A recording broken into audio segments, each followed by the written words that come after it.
Nightfowl here, of Bufo, Lepus and Nightfowl. I have an urgent communication for you from your Aunt Pythia. There has been activity in the shadow worlds, and for this you will need a map. Dear genetically similar human, I'm writing from the Isle of Shadows. Things are getting a little strange here, and I suspect your familiar has something to do with it. There are disturbances, here and in your world too. Have you noticed that the weather is changing? Mornings turning a bit frosty, strong gushing winds, leaves changing colour and falling off the trees. Well, this may seem to you like an ordinary autumn, but I assure you it is not. The frost and high wind is a sign of portals opening to the shadow worlds, and familiars have the power to open these portals. I suspect your familiar has begun travelling between the worlds.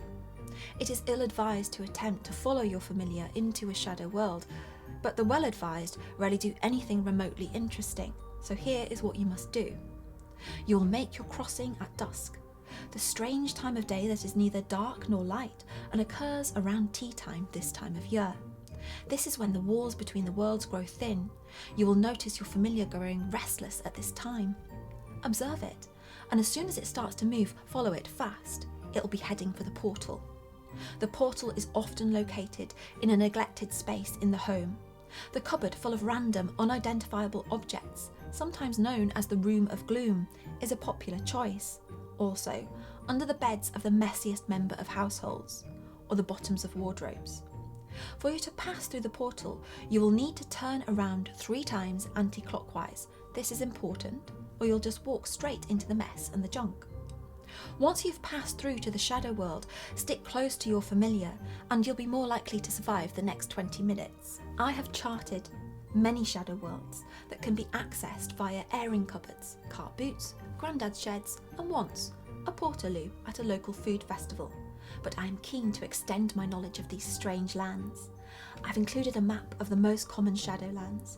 You'll see that I have recorded the Island of Mists, the Falls of Forgetting, and Shadow Island where the Winter Mother lives. If you do meet her, under no circumstances drink her tea. It's made from the fermented dung of a squonk, the only tea known to provide an accurate prediction of the future almost certainly involving vomiting after drinking the tea. The Winter Mother is the one changing the leaves, mostly because she hates green. If you do arrive in the Isle of Shadows, please tell me what you see there and if it has changed. Now, there is a high probability that you may arrive somewhere entirely new, as your familiar is so unlike anything I have seen. If this happens, please create a detailed map of where your familiar takes you. Include any unusual features of land or sea or sky and any creatures that you encounter there. Yours faithfully, Aunt Pythia, thrice removed. P.S. The third and final time I was removed, Mr. Skink had got off his lead and I ended up chasing him through a field of fire nettles. The letter ends here. Should you survive your brief sojourn into the Shadow Realms, I'll send further instructions as soon as I have them.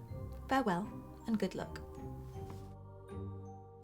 Thank you for taking part in Aunt Pythia's Peculiar Pet Halloween activities. We'd love for you to take part in all of Aunt Pythia's challenges, but you can also focus on just one if you wish.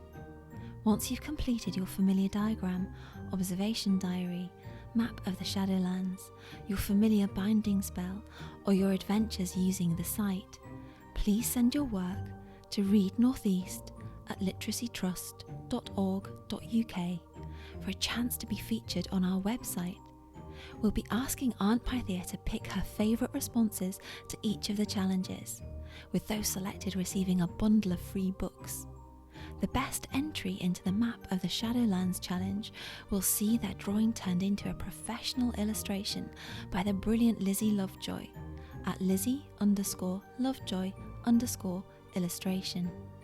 You have until the 15th of November to submit your work so you can use Halloween for some extra spooky inspiration.